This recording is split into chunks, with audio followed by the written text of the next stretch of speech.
গতকাল রাতের বেলাতেই এক বালতি জলের মধ্যে ব্যাগে বেঁধে দোক্তা পাতা ভিজিয়ে রেখে দিয়েছিলাম।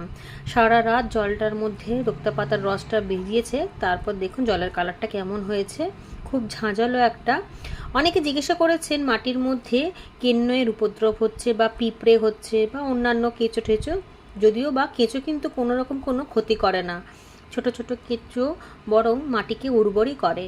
আর এই দেখুন গোটা একটা দোক্তা পাতা, ওই যেগুলোকে খৈনি না নস্যি কী সব বলে, তাদের কাছ থেকে আমি গোটা পাতাই কিনে এনেছি। 30 টাকা নিয়েছে আমাদের এখানে, অন্যান্য জায়গায় কত নেয় সেটা আমি বলতে পারবো না।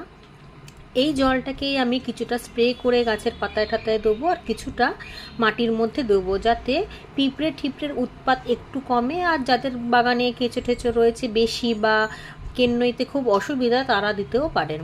তাহলে এই দোক্তা পাতার রসেতে সমস্ত কেঁচো কেন্নাই ঠেন্নাই কিন্তু কমে যাবে, পিঁপড়ে ঠিপড়ে একেবারেই চলে যাবে। তবে একবারে কোনো কিছুই কিন্তু হয় না, অন্তত 3বার দিতে হবে মাসে, তাহলেই কিন্তু একেবারে মাটিটা ফ্রেশ হয়ে যাবে। আর এপাশে যে মাটিটাকে রোদে দিয়েছিলাম, যে মাটিটা ঝড় বৃষ্টির কারণে ভিজে একাকার হয়ে গিয়েছিল, আজকে আবারও রোদ খাইয়ে নিয়েছি।